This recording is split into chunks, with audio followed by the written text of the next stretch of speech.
Like, there's no point playing the game unless you're in it to win it.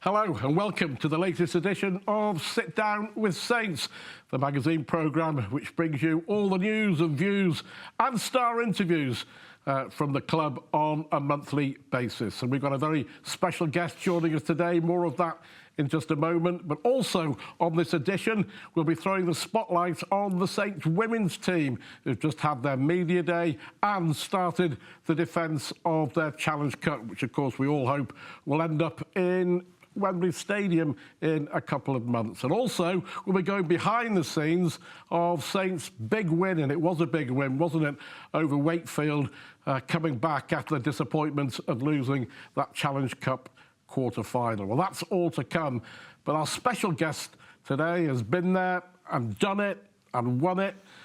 Lee Briers, welcome to Sit Down with Saints, and, well, for the first time officially anyway, welcome back to Saints. Yeah, thanks, Stu. Probably didn't think I'd ever get back 28 years ago when I left. Been through ups, downs, arounds, and found myself back where it all started. And I'm really loving my time at the club. And it's just good to be back around my hometown club, my hometown people. And obviously, it's a brand new coaching team with, of course, with Paul Wellens and Eamon O'Carroll coming in as well. Was it rugby? Was it personal? Was it coming home? Was it St.Helens? It's everything. When you put everything in a pot, it was everything. You know, we went out to Australia as a family without my daughter. She's 27. She's got her own life. She lives in St.Helens, so does myself, my partner, and our son. So we missed our daughter. More so, Vicky missed Sophie a lot because obviously I'm at work each day. I call it work. I'm running around the field with 30 best mates. It's not that much work. But so we missed the family. I lost my dad and my brother while I was over there. Even though it's only 24 hours, it's still, you know, you feel like you've a million miles away. You've missed it, and so a bit was family reasons, but more so was the opportunity to come back and work for my own town club. You know, I've had a fantastic career at Warrington. I loved every minute of it. It was a great club, still is. I absolutely adore the place.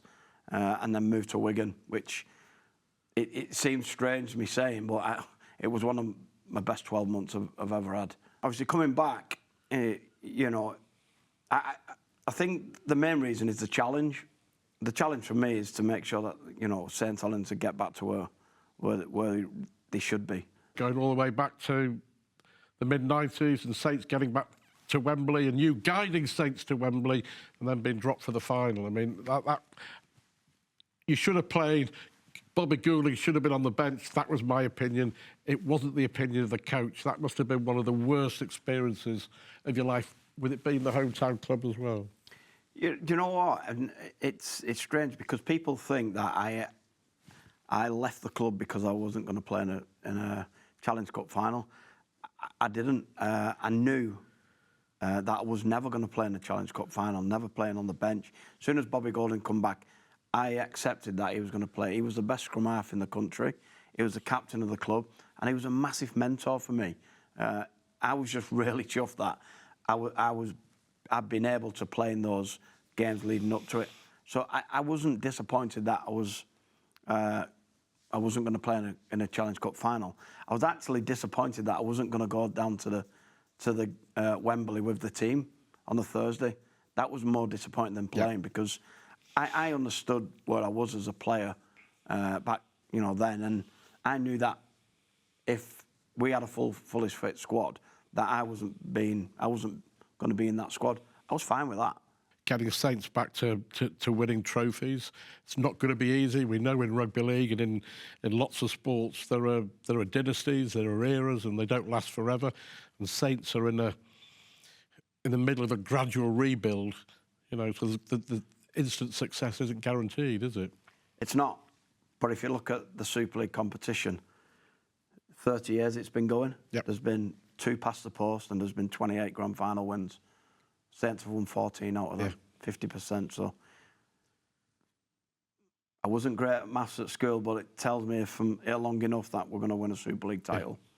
And it's a fantastic club. And I totally get why Wigan and Saints have been so successful. I totally get it. Like, there's no point playing the game unless you're in it to win it.